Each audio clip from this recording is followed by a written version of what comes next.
Welcome to Hermetic Temple Radio.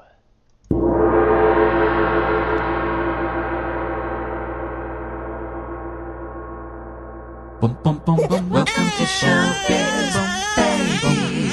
Welcome to Showbiz, love. Welcome to Showbiz, baby. Gee, you're gonna have, girl, you're gonna have, you'll have lots of fun.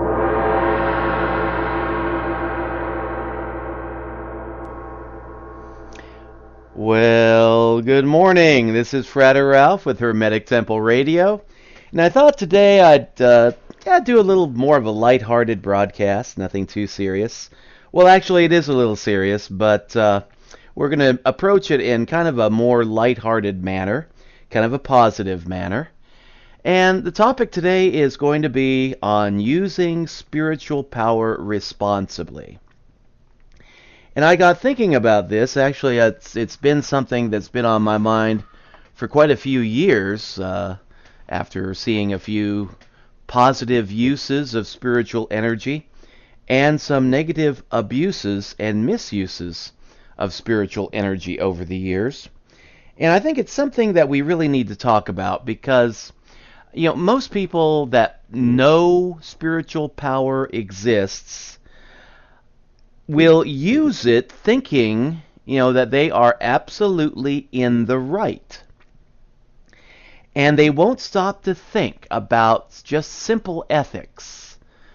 And somehow I think people think that since spiritual power comes from the divine, or some people would say comes from God, directly from God, that there's no way you can abuse spiritual power. But actually, spiritual power can be abused and abused and abused to death. And we really have to think about, our ethics when we use certain spiritual powers, like even the basic stuff, like praying, or even trying to heap our sense of morality on other people, in other places, and in other cultures. Sometimes we think that our form of morality works great for us, and so there's no reason why it shouldn't work for everybody else in the world, right? But they don't stop to think that we are all on different levels of spiritual development, and we all have different personalities. When I was a pulpit minister, I used to like to get up in the pulpit and kind of begin my sermon and then punctuate the sermon with little jokes, as we went along. I kind of like that. Whenever I kind of noticed that I was losing the congregation, I would try to think of a joke that was pretty much on topic and kind of wake them up with that. Either that or pounding the pulpit or popping a balloon or yelling fire. No, I didn't actually do that. But, just used telling jokes as a way to kind of keep people's attention. And there were folks that loved it. There were other folks that hated it.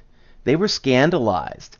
A minister pounding on the pulpit and yelling hellfire and brimstone was great. They loved that. That's what they were raised with. That's what they accepted as being normal for them and for that congregation. And a minister that stood up there thinking he was Johnny Carson or Jay Leno, that didn't go over with them very well at all. Now, other folks loved it, and it was kind of a rough thing to try to balance from one Sunday to the next. And over time, I kind of cut back on my use of humor, and just kind of learned the simple lesson that you can't please everyone, so you might as well just do what you have to do what you feel you have to do, but do it ethically. And that gets us back to our topic at hand. Can spiritual power be abused? Yes, absolutely. And do we need to think about ethics when we are using spiritual power spiritual energy, even in doing a simple thing like saying a prayer for somebody? And again, I would say yes. I'm going to kind of talk a little bit about Manly P. Hall. He is a teacher that I like to follow. He's died a few years ago, but his recordings on YouTube live on. And he was giving a talk on psychic power and the abuse of psychic power. And he was saying, there are folks out there that know they can pray somebody back to health. And then he said, and there are other folks out there who know that they can pray somebody to death. And they do. And they fail to realize, the law of karma. I don't think he used that word exactly, law of karma. But the basic understanding is, as you sow, so shall you reap. If you use positive energy, positive things will tend to come back to you. And if you focus on negative energy, then of course negative things will tend to come back to you. And he said that, when it comes to things like handguns, or driving cars, or the use of weapons, we tend to have a sense of ethics. We tend to have a good understanding of morality. How should this car be used? How should it not be used?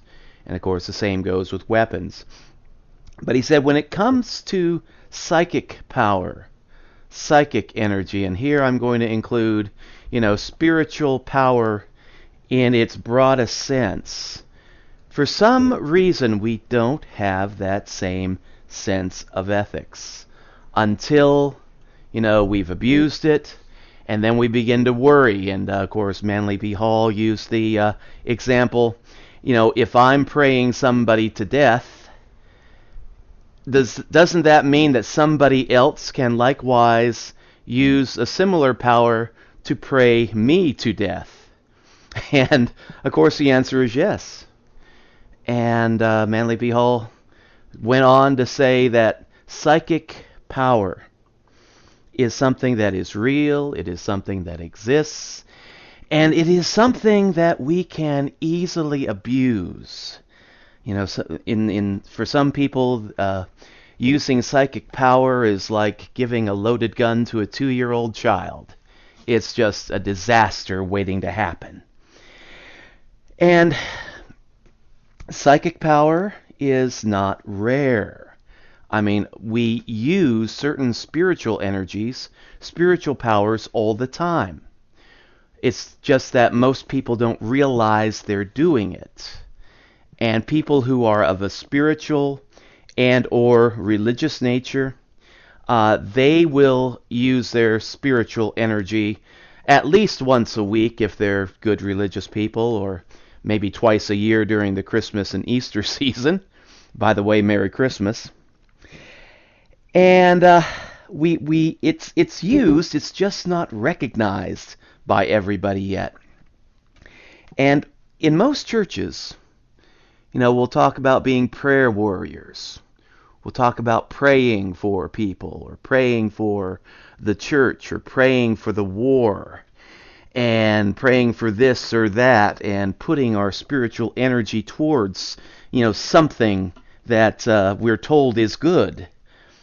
But before we do that, I think we actually have to search our hearts and ask ourselves the question, is praying in this way, for this thing, for this person, for this whatever, is this really the right thing to do? It's kind of like giving money to your favorite charity.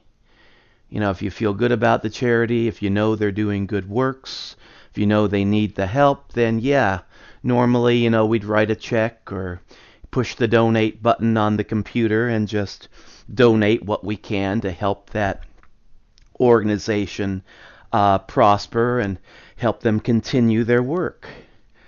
But when negative publicity starts coming out about a certain charity or a certain group, then we think twice.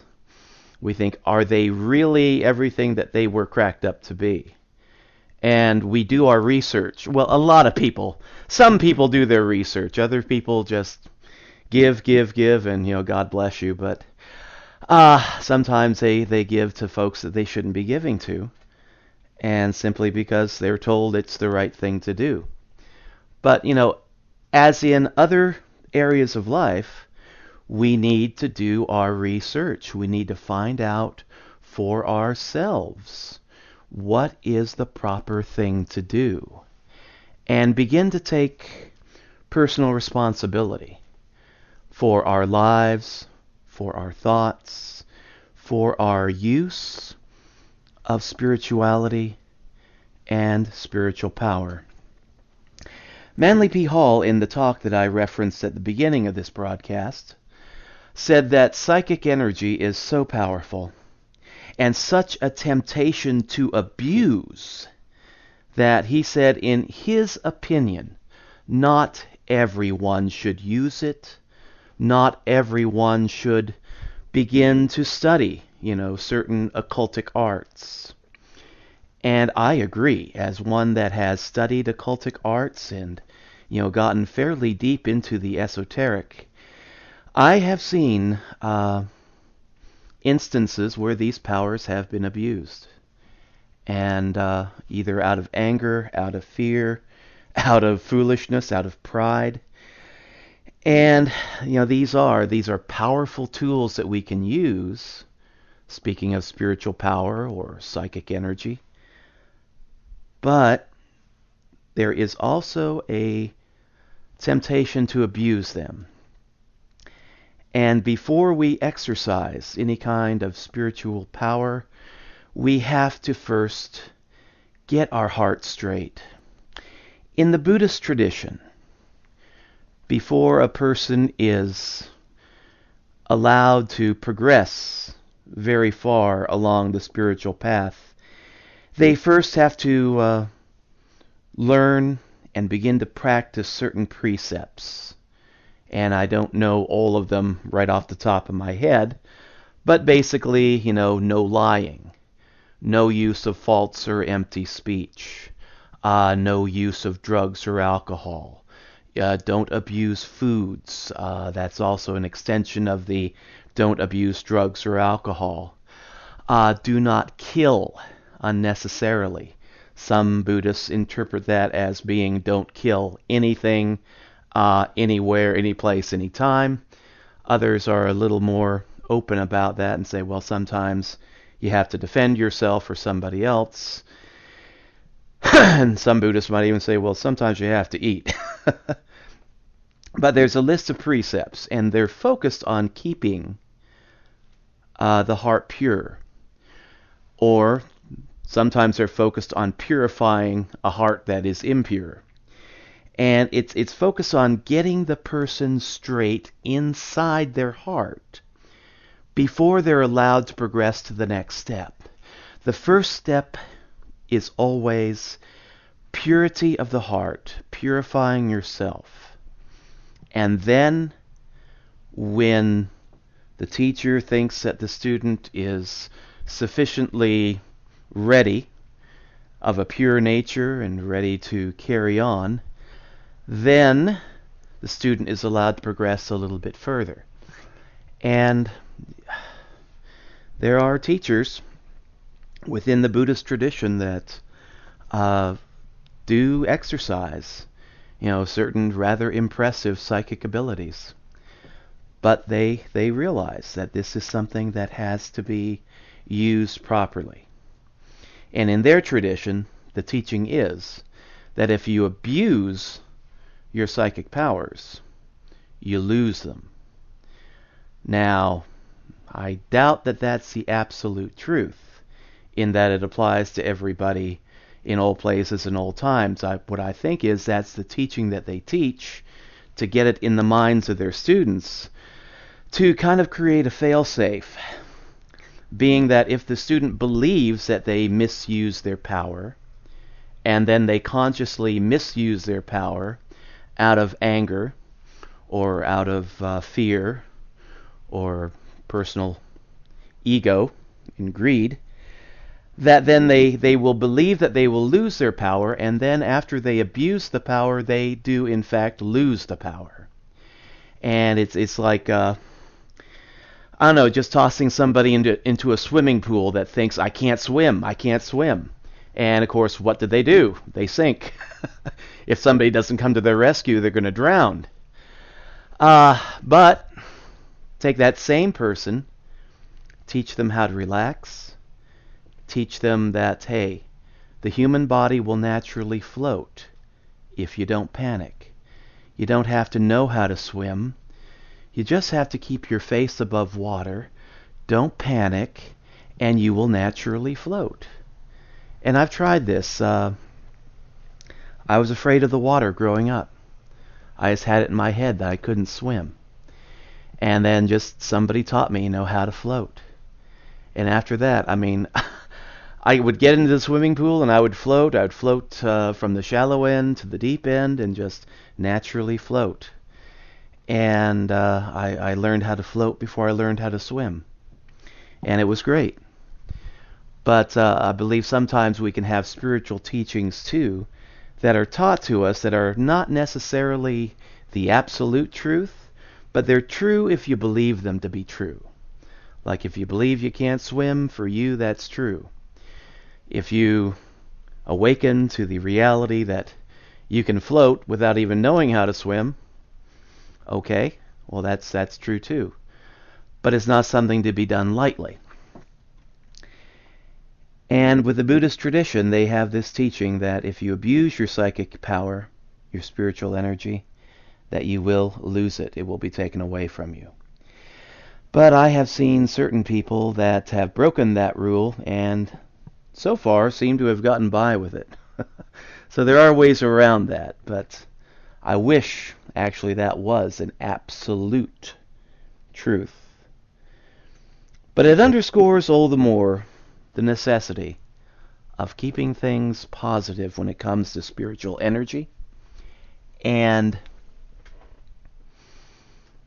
making sure that we adopt a set of personal ethics for ourselves before we do anything, even something simple like praying for somebody. I think we need to ask ourselves, why do I feel the need to pray for this person? Am I standing to get anything out of this? Or am I doing it just strictly for the good of the person? And am I following the golden rule? In doing this, am I doing unto others as I would want others to do unto me? And that's a rule that we tend to overlook quite a bit, in religious and spiritual life. And I believe it's something we definitely need to get back to. I'm going to take a break and play a song this time by Celtic Reggae Revolution called Positive.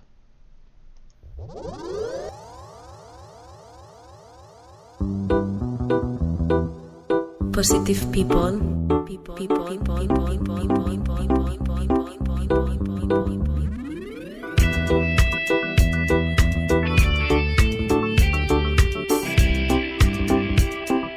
Positive with light. Happier.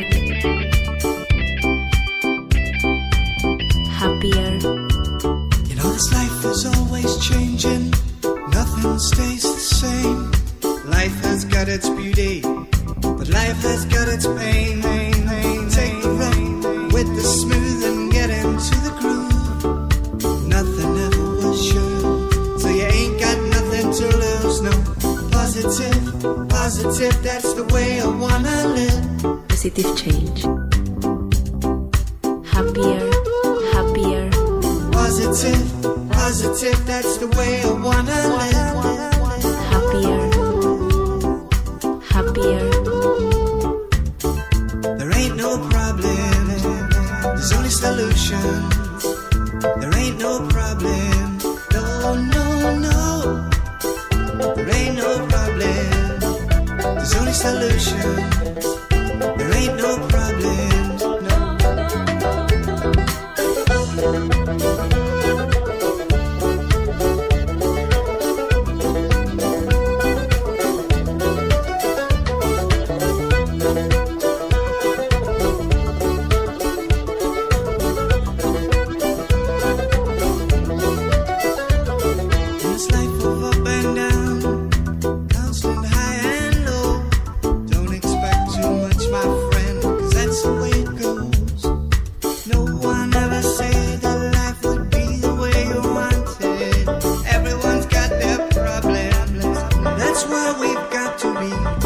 Positive, positive, that's the way I wanna live. Positive change.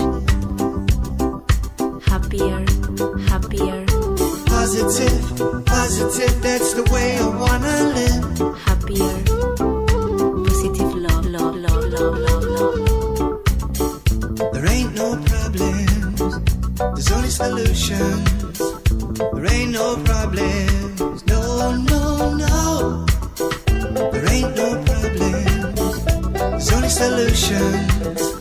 There ain't no problems, no.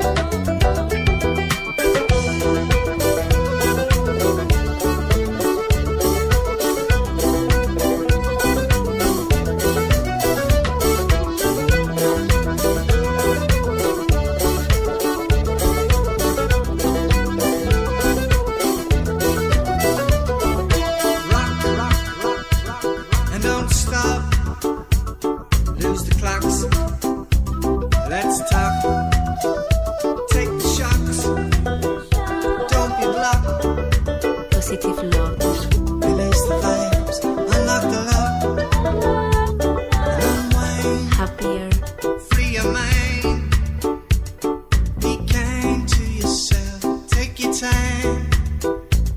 And be free, be yourself. Don't try to please everybody else. Be true, true, true, true, true to you. What's to lose? positive love. Dance away these troubles.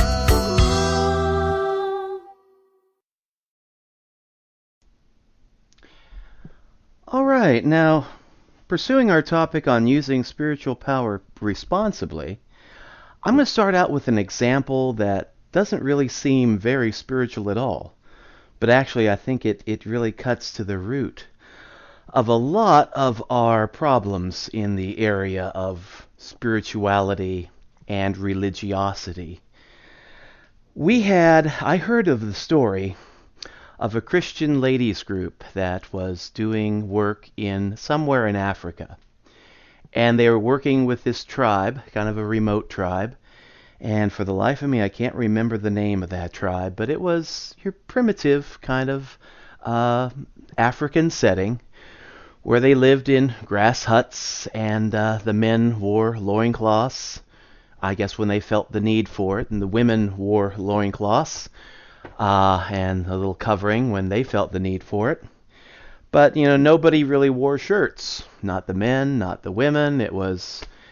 You could clearly see the nipples everywhere on everyone. And in that culture, they did not have a problem with nudity. Like we do here in the, Europeanized, Christianized West. For us, nudity is a taboo, especially in December with a little bit of snow on the ground. Put a coat on, my gosh.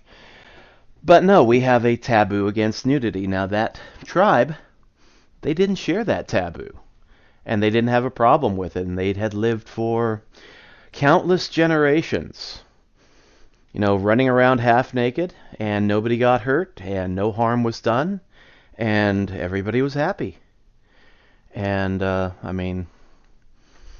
just no problems for them. But for the Christian missionaries, this Christian ladies group that was coming in to make sure they had clean water and a cow, they had a problem with that. At least one lady did, and she was the leader of the missionary group.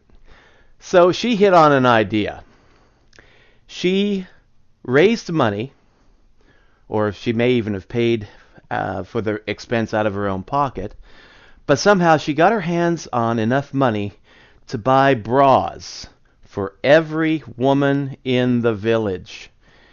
And she went back, I believe, back to the States, and she made all the arrangements and shipped the bras to the women of this village. And she heard that, the bras had been received, and everybody was happy. So she went back to the village to kind of see how the women were using their bras.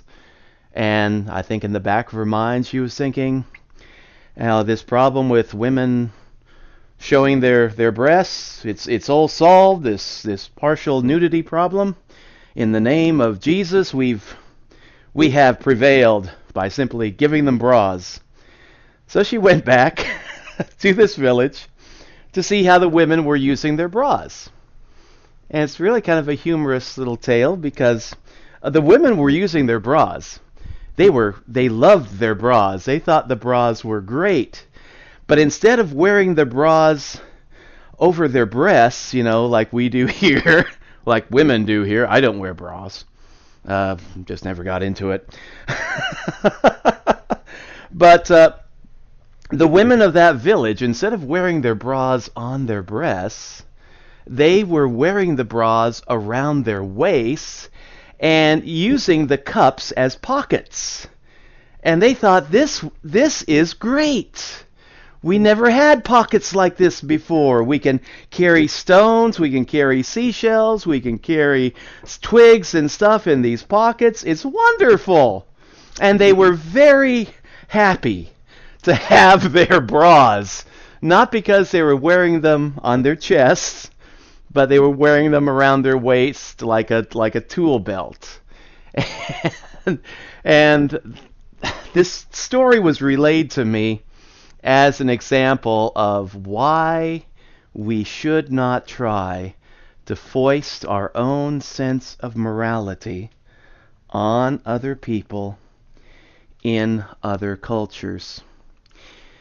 For us in the West, the way we are raised, the way our culture is, we do not have that same sense of innocence.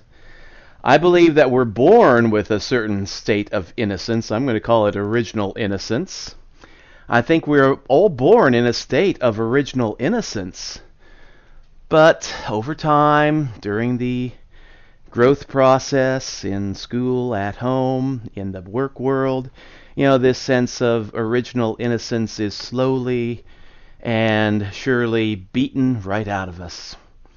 And we are taught other rules and other ways, and we create a culture in which a woman breastfeeding in public is seen as evil, and somebody going around killing people in the name of their particular deity might be seen as a good. And it's just kind of a screwed up little world that we've created. But to us it seems normal because that's the way in which many of us have been raised. And so when we go to another culture, or even go next door to visit our next door neighbor and see how they live, they may choose to live their life in a way that is totally different from our own. And sometimes that may be because they're crazy. Other times, it may simply be because they don't have the same hang-ups as we do. And this calls for wisdom.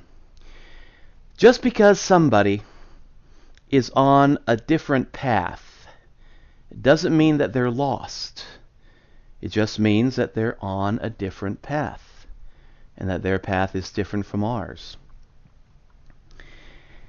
And of course, in the example of trying to make women in Africa wear bras, we can take that same example and bring it back home to where we live. One of the great poisons and one of the worst conditions, I think, go hand in hand.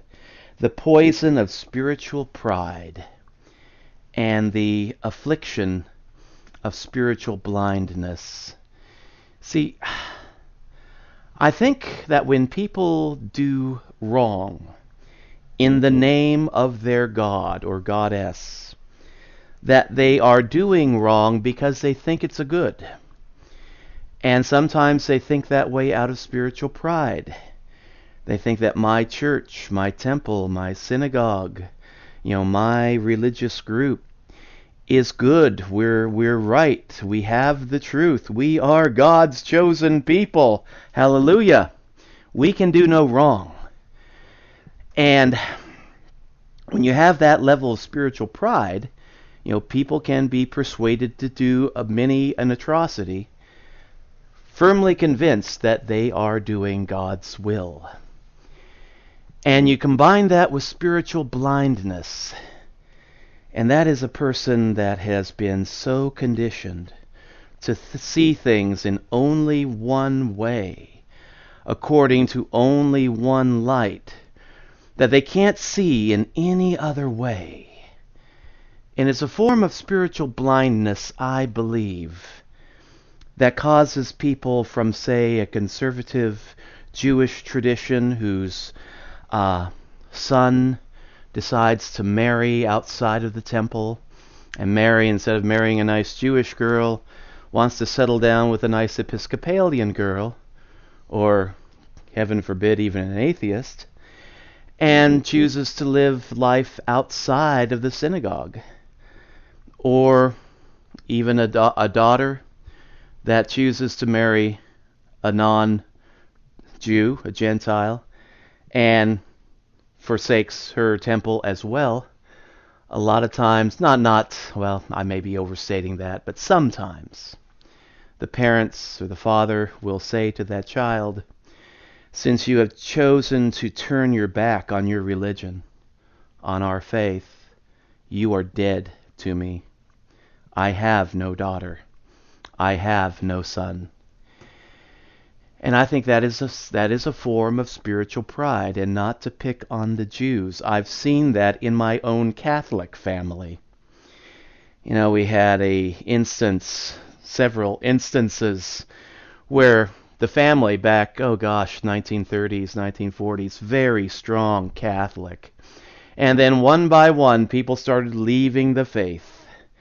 And people would say, I will say my Catholic prayers to save your Protestant souls.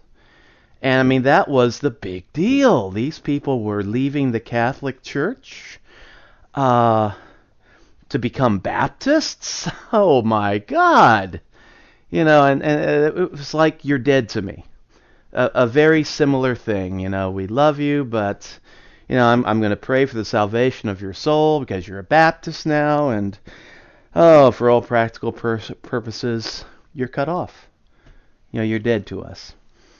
And it was a two-way street, two-way thing. So this kind of spiritual pride, we see it in all faiths. Catholics, Protestants, Jews, Muslims, Christians, Hindus, I would say. It's a poison that affects everybody because it's not a part of our religion. It's a part of our human condition. As weak human beings that haven't grown up fully, have not fully matured, we do have these tendencies. And pride is definitely a very human tendency. And you couple that with spiritual blindness. And again, that's something that affects everybody. We can all be blind, whether we are one religion or another, or no religion at all. It affects everybody across the board. It's just a part of our human condition. We have a limited view on things. Rarely, if ever, do we see the big picture. We just see our little bit of the picture. Usually, how things affect us, and maybe our family, and maybe our church or spiritual organization. But we fail to see the bigger picture. And with our limited perception, we think we see it all, we think we know it all, and we act. And sometimes we act properly, other times we really blow it. And it's all made possible by spiritual blindness. And the one thing about spiritual blindness, it's quite different from physical blindness. When a person suffers from physical blindness, they walk around, they bump into trees, they trip over the furniture, they may get out into traffic and cause harm to themselves. After a while, it becomes quite apparent that they are blind, and they know they're blind. They know that, I don't see, like everybody else, like most people around me do. And so I've got to learn how to live as a blind person. Spiritual blindness is completely different. Rarely does the sufferer know that they have it. Most people who are spiritually blind, and I think that includes all of us, practically all of us, they insist that they see things clearly. They insist that they know what is right for themselves and for others, and that's where things can get a little dangerous. And they don't really think that they're blind. They think that they're seeing everything properly. And it's only with the cultivation of wisdom, and only through the gift of being able to see ourselves through the eyes of somebody else and getting a broader, wider perspective on things, do we really begin to awaken and realize that we are suffering from a form of blindness, and that we don't know it all. We don't have all the right answers.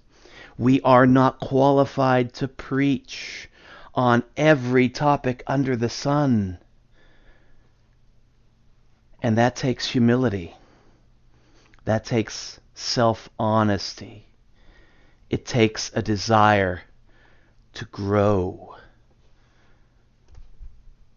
And not everybody has that. Not everybody has the courage.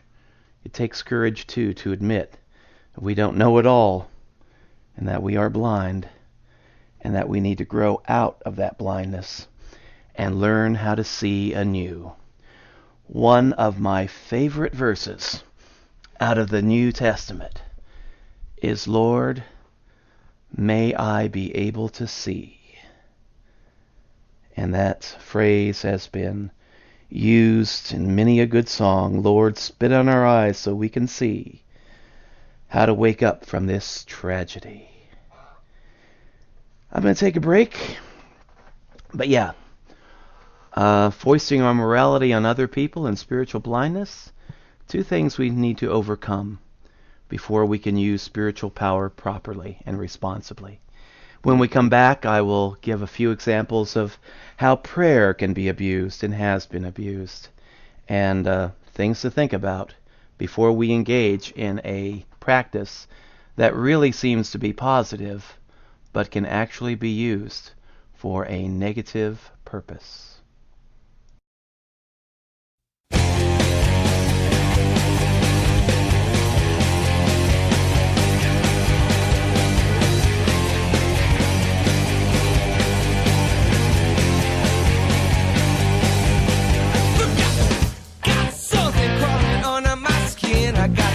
I got to scratch that itch.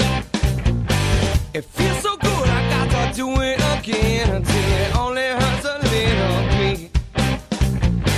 But now it seems that I've been bleeding in streams, and this old blood flow, it just won't quit.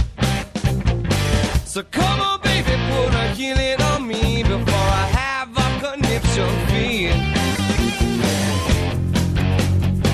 You gotta cool me down before I blow my top.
palms are sweating, drip after drip. And now it seems that my head's run out of dreams, and this old heart's taking its last tea. So come on, baby, put a healing on me before I have a conniption fee. Yeah. You gotta cool me down before I blow my top. You got to make it right, baby, 'cause this old run won't stop. Hey, baby, won't you lay down a hand on me?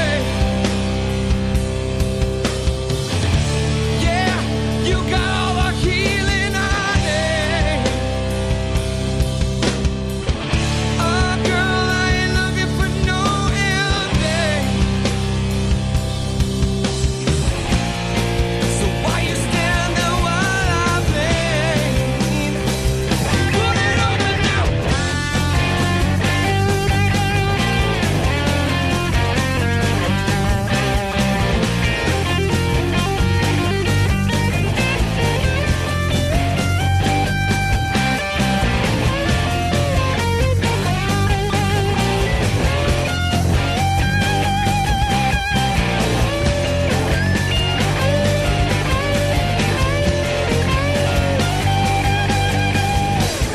Hey, baby, won't you lay down a hand on me?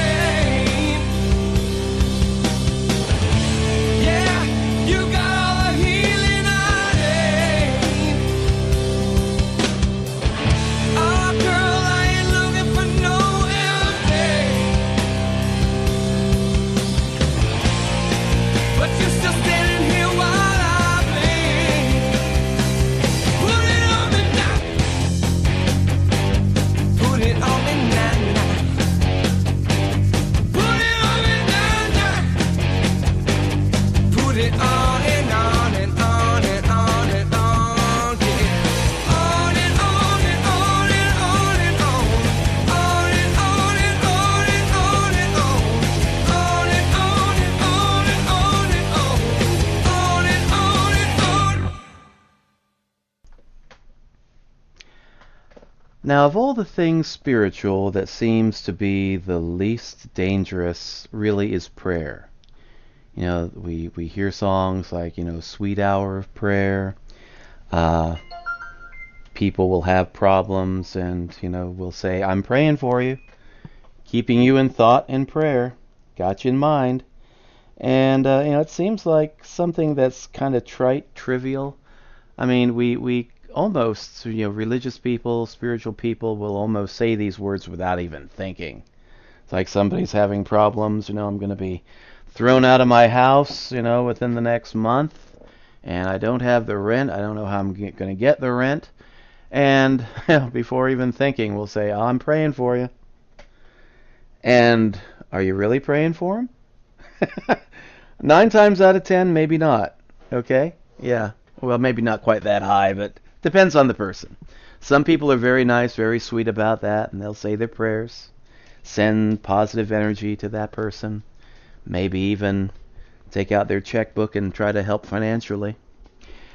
But most people, I think, when they kind of parrot those words, so you're in my thoughts and prayers, they don't really do anything beyond that. They just kind of say the words, yeah, I'm praying for you.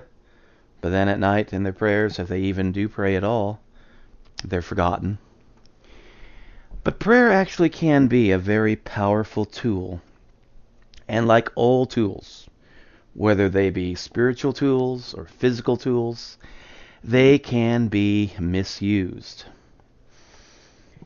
And I have an example here. Actually, I have 2 examples of people who were praying for what seemed to be the right thing and who unintentionally caused problems.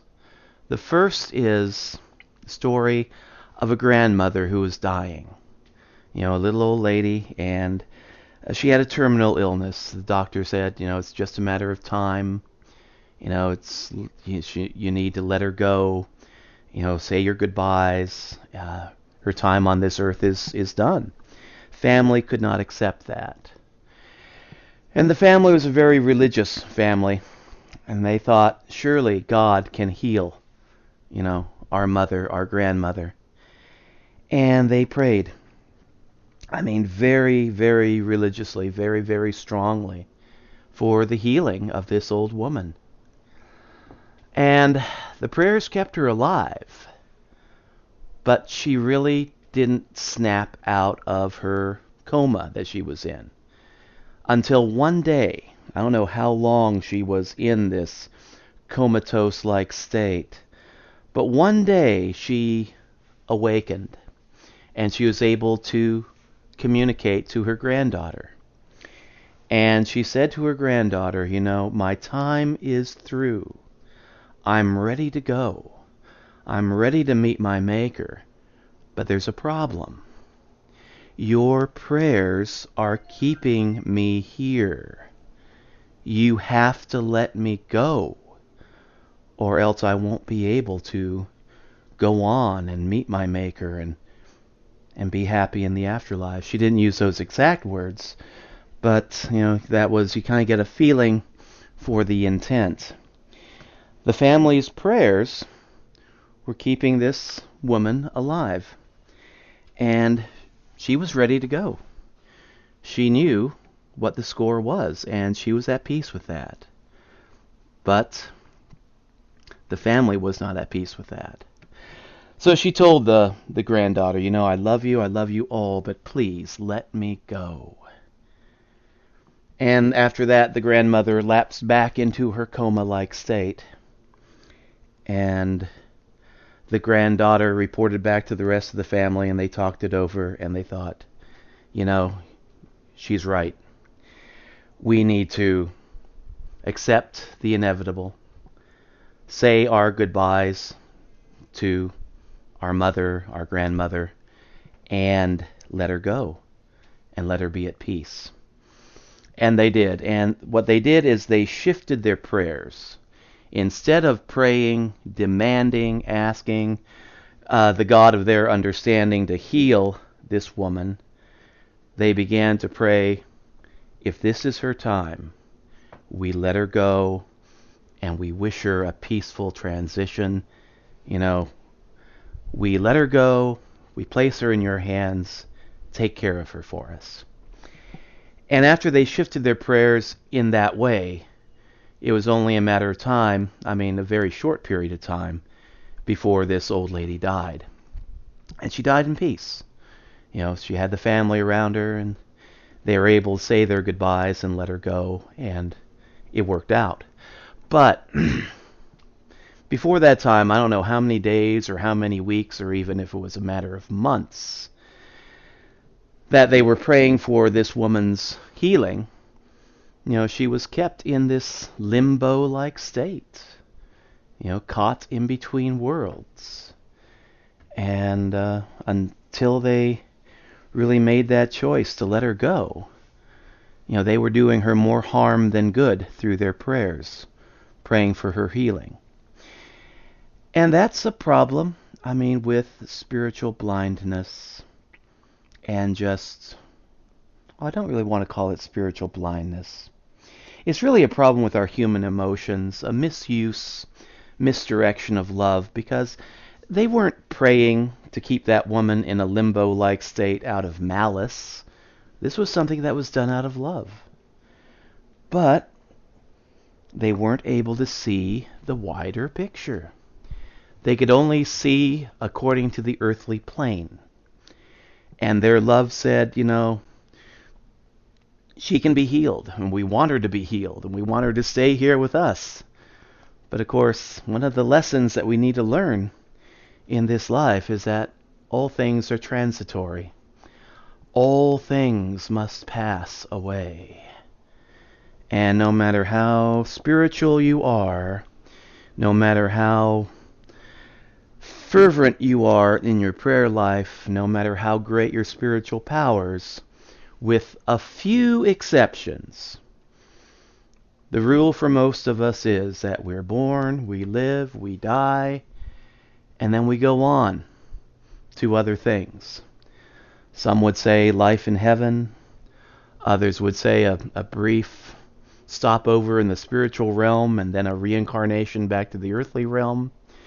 We all have different views on this. But the general teaching is that we go on to better things if we are willing to let go and if we are willing to let other people go. Now there's an opposite example where I was called as a minister to help out a family whose it was a wife whose husband was dying, and he had terminal cancer, and he was pretty far along in his progression. And I went over and visited, about every other day, and sat with them and talked.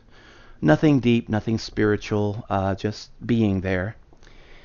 And it wasn't very long before this man began to get so far gone that, he was, like the woman in my other example, in a coma-like state. I think he knew that we were around him.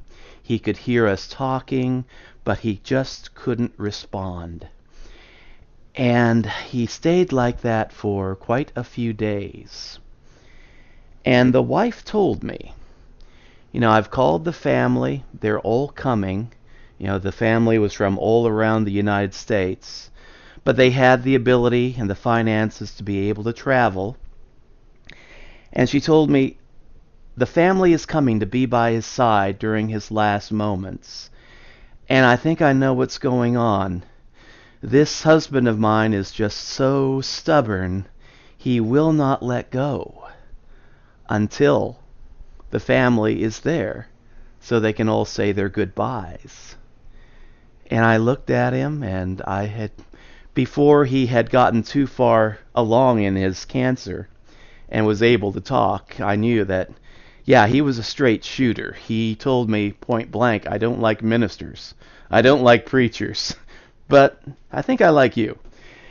And he just told it like it was.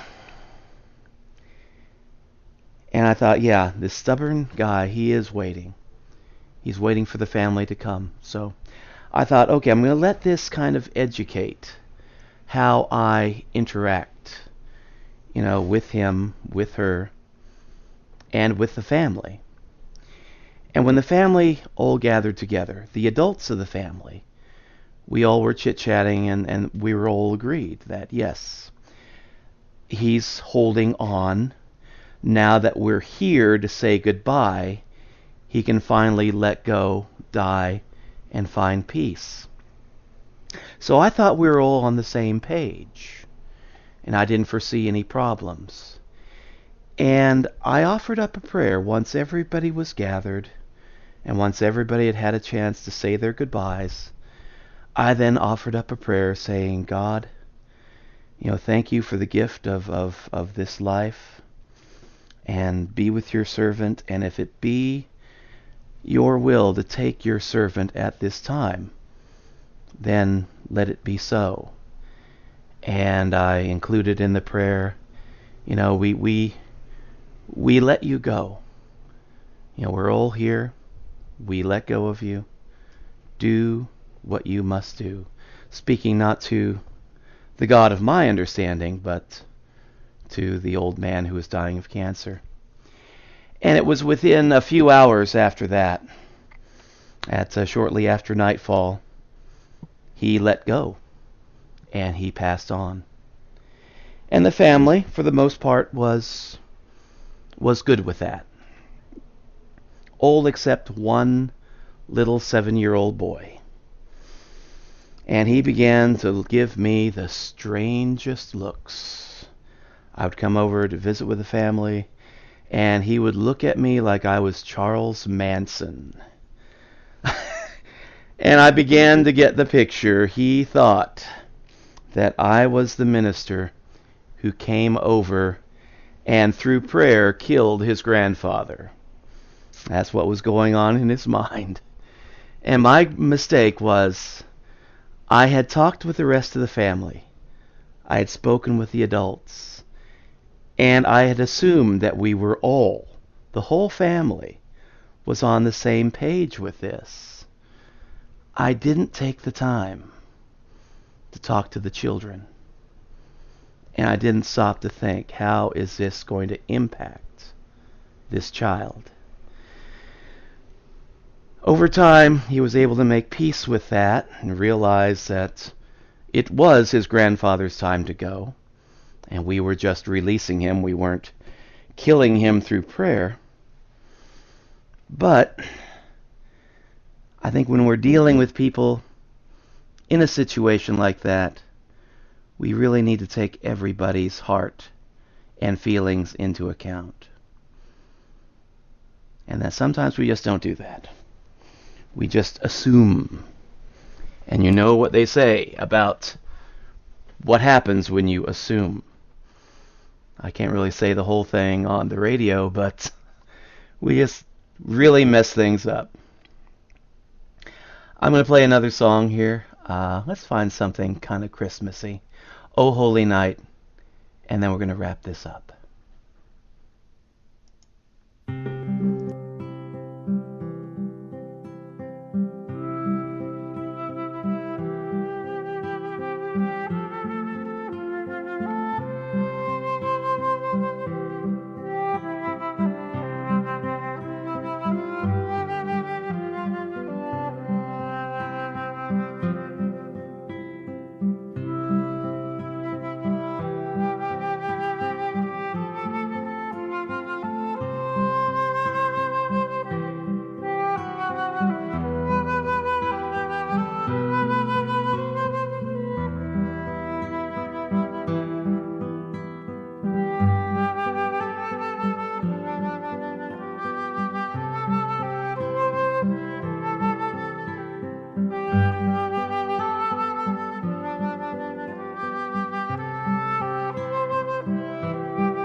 When we think about spiritual power, a lot of times folks will think of the big, flashy things like tarot cards, Ouija boards, telekinesis, mind over matter, being able to read other people's thoughts, things like that. Maybe also things like turning wine into water and walking on water. They think about the big, flashy examples of spiritual power, but rarely do we think of how we use or abuse the seemingly littler things, like prayer, or like foisting our own sense of morality on other people in other cultures, or other people within our own culture who just simply have a different understanding of things. And we think that because this works for us, it should obviously work for them, but not always. And I'd like to give an example here of a little boy or a little girl who's learning how to ride a bicycle. And they're falling down, they're falling over, so the parents put a set of training wheels on that bicycle. And with the training wheels, the child can ride the bike really well. And they think, wow, this is great. I'm riding my bike. The training wheels solve my problem. So they think, hey, training wheels are great. Everybody should have training wheels. And you kind of see where I'm going with this. In this example, it's not a real example, thank heavens, but in this example, the little boy or the little girl, they grow up, and they still have the training wheels on their bike. It's a bigger bike with bigger training wheels. And to make it even more ridiculous, imagine what it would look like if this person was riding a motorcycle and they had training wheels on their motorcycle, thinking that, it's something I have to have. And imagine further what would happen if this child grew up, became a politician, became a senator or a congressperson of some caliber, some variety, and started passing laws that everybody riding a bike or a motorcycle has to have training wheels on their bike.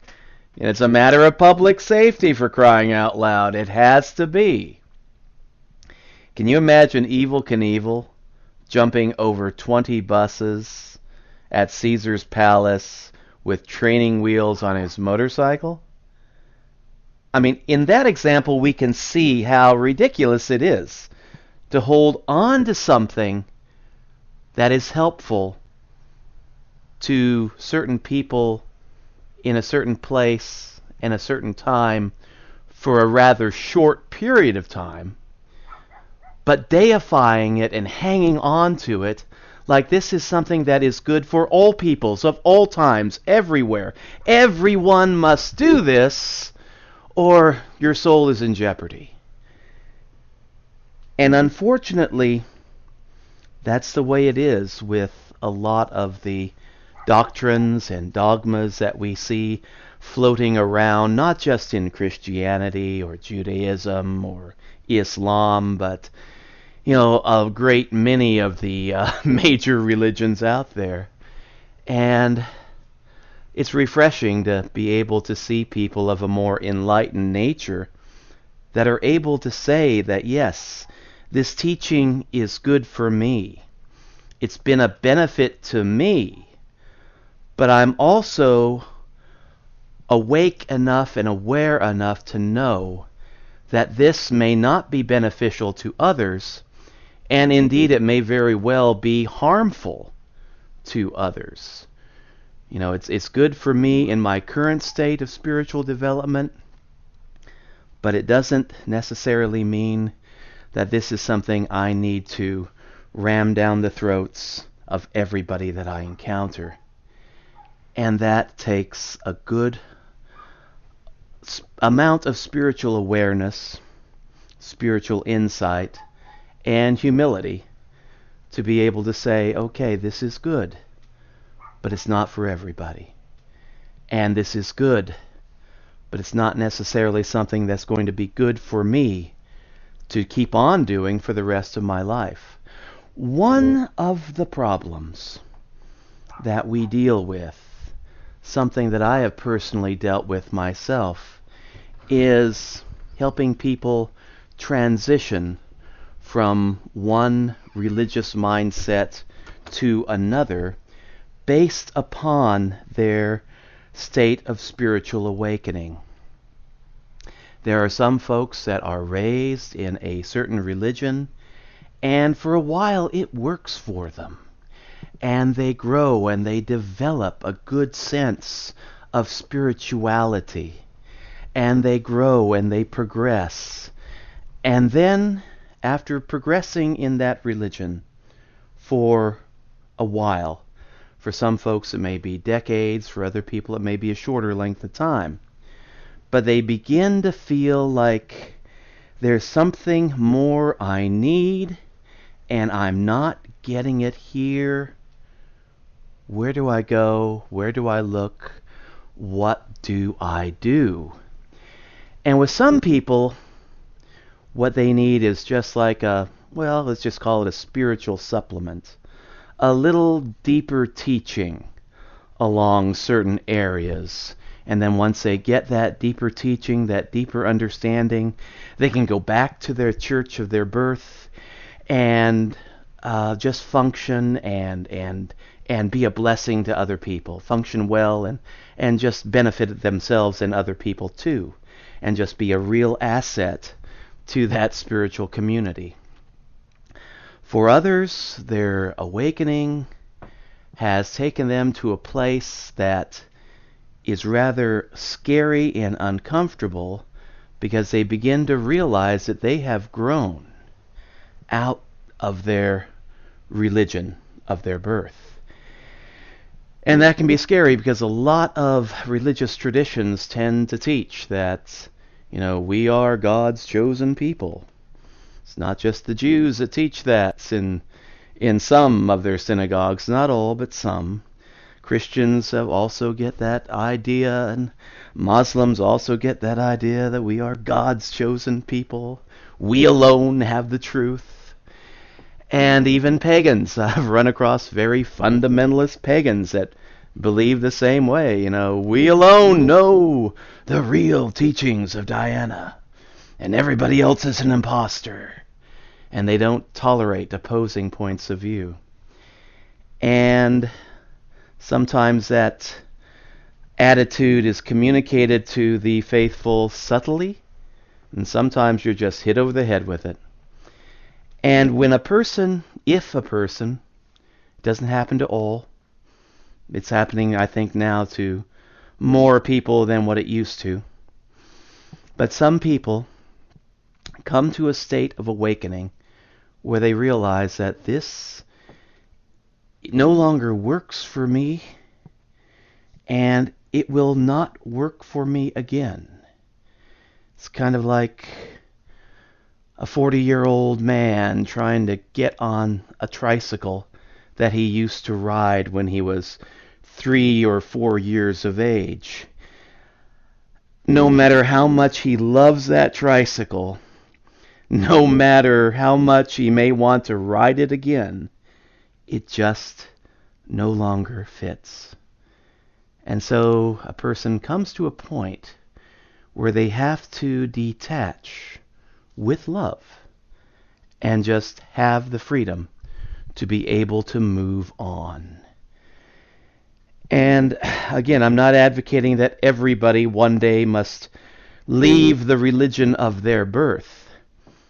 But I do believe, and this is not a contradiction, that eventually we all must learn to transcend our religious ideals, our religious teachings, the doctrines and dogmas that brought us a certain understanding when we were spiritual infants.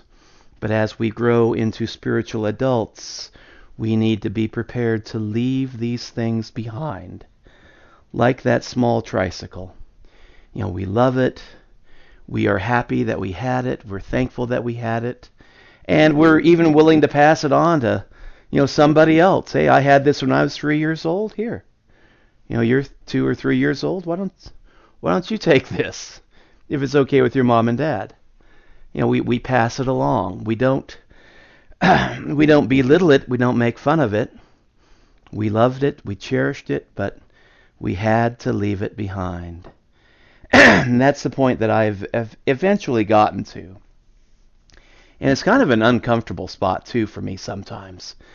There's one time that I was on a guest on a radio show, and the host kept referring to me as Fred or Ralph, also known as blah, blah, blah, blah, blah, and a current Christian pastor.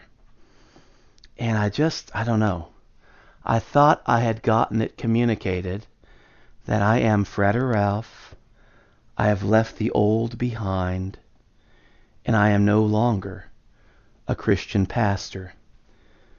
That doesn't mean that I am anti-Christ. Doesn't mean that I am anti-church.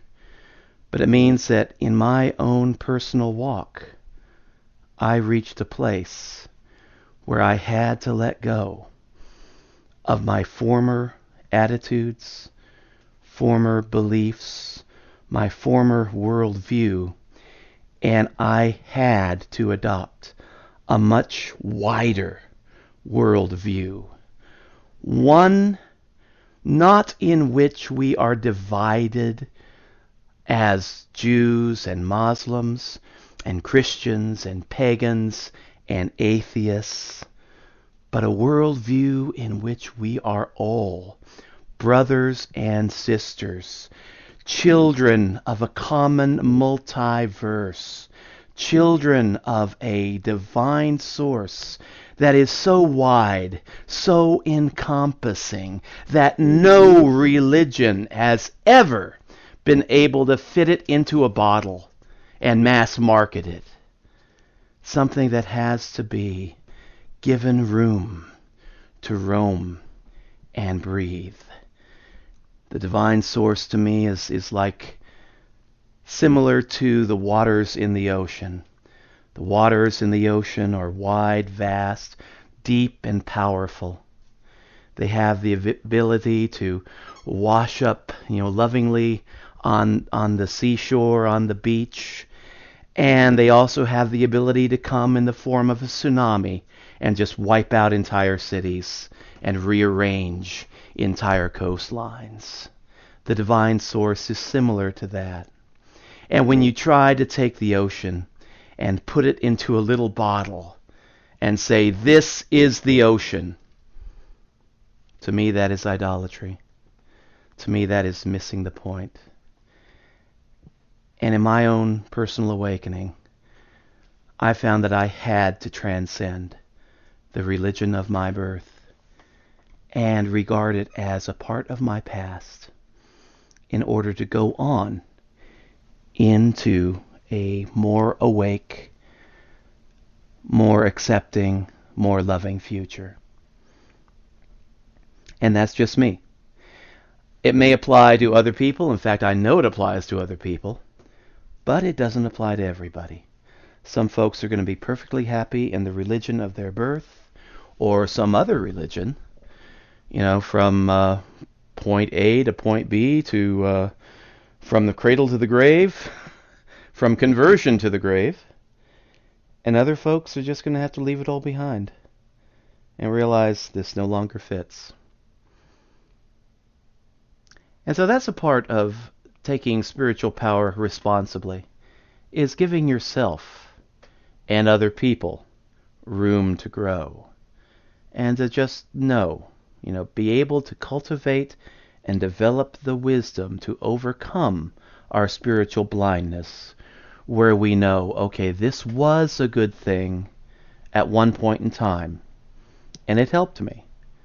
It was like a crutch. Well, I don't like using that analogy, but not all religion is a crutch, but it was a spiritual aid for me for a while. It allowed me to focus. But now my focus is expanding, and I need to let this go. And it doesn't mean that I've suddenly become an atheist who thinks that everybody should be an atheist. I still believe in the divine source. It's just that my view of it has expanded radically. And I don't really feel comfortable calling it God anymore, because it's just so much more than what that little word can contain.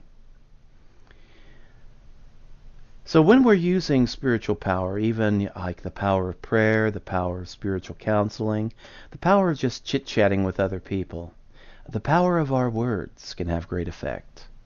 And that is something that impacts us on a spiritual level as well. And we need to just develop a sense of understanding, begin to try to develop the wisdom and the empathy to know, to be able to feel how we are impacting other people. And then choose our words wisely. Choose our actions wisely. Choose our prayers wisely. And when we are found to be faithful in the little things, then bigger things will open up to us quite naturally. But if we're not faithful in the little things, then we'll be stuck in the little things until we learn our lessons. Kind of like the old movie Groundhog Day. Just keep repeating the same thing, same stuff, over and over again, only it's not quite as obvious as it was in that movie. But yeah. And a good thing to use, I think, for developing your own sense of spiritual ethics, governing how you use your own personal spiritual power, is the golden rule. Do unto others as you would have others do unto you. And before you do something, before you pray something, just think, if I were in a similar position, would I want that done to me? And then let that insight and wisdom guide you. And just keep on asking yourself the tough questions. Why do I want to do this? Why do I want this for somebody else? Is it for their good, or is it for my good? And seek after wisdom. And wisdom can be found in the quiet moments of meditation. That's all I have today. I'm going to play a couple of songs to close on. And before I go, though, I'd like to say that if there's anybody out there who needs someone to talk to, if something I've said today touches you or has raised questions, and you want to talk and you don't know who to talk to, contact me at the email. It's at the in the program description on this Spreaker broadcast, hermetictemple@gmail.com, and we can begin the conversation that way. And if necessary, we can also get in contact via phone and Skype, and just chit-chat if you feel the need to. I'd be happy to avail myself of that. So until we meet again across the infinite universe, this is Frater Ralph signing off. I'm going to play two songs here by To Life. It's alive, and a new age has begun.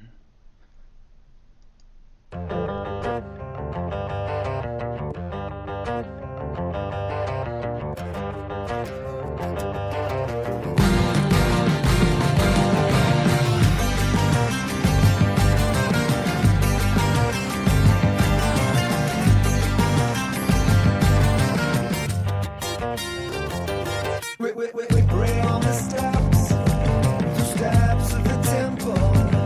We sing in praise, all the music is our praise. All night, I love you, it's alright. I love you, it's alright. I love you, it's alright. All night, I love you, it's alright. I love you, it's alright.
it's alive. Whenever it's alive. Whenever it's alive.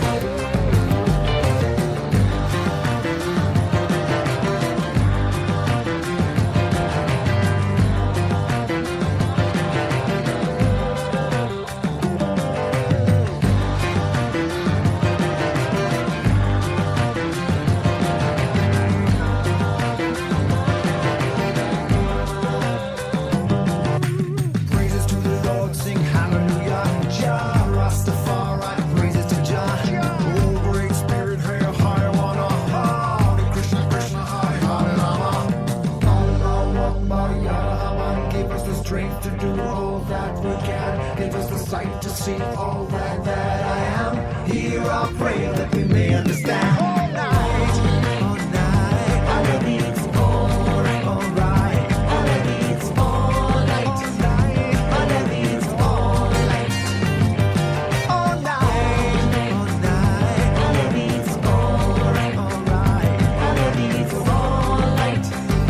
Already it's on and on and on and on. Already it's alive.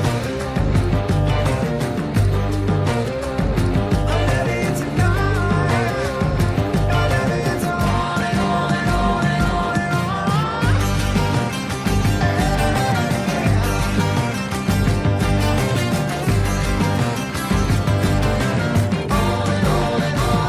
Whenever it's alive, whenever it's alive, whenever it's on and on and on and on and on and on and on.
We've been through the darkest night, a new day is emerging.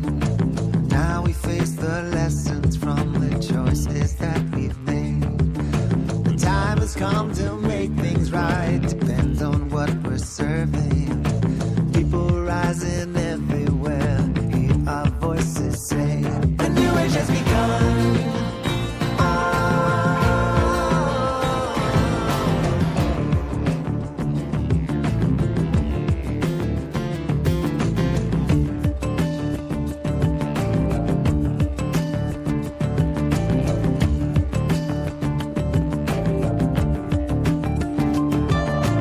Let us live our lives in sync and know we are related. Explore the world, my friend, if you can see it, you will know. It's time to shift and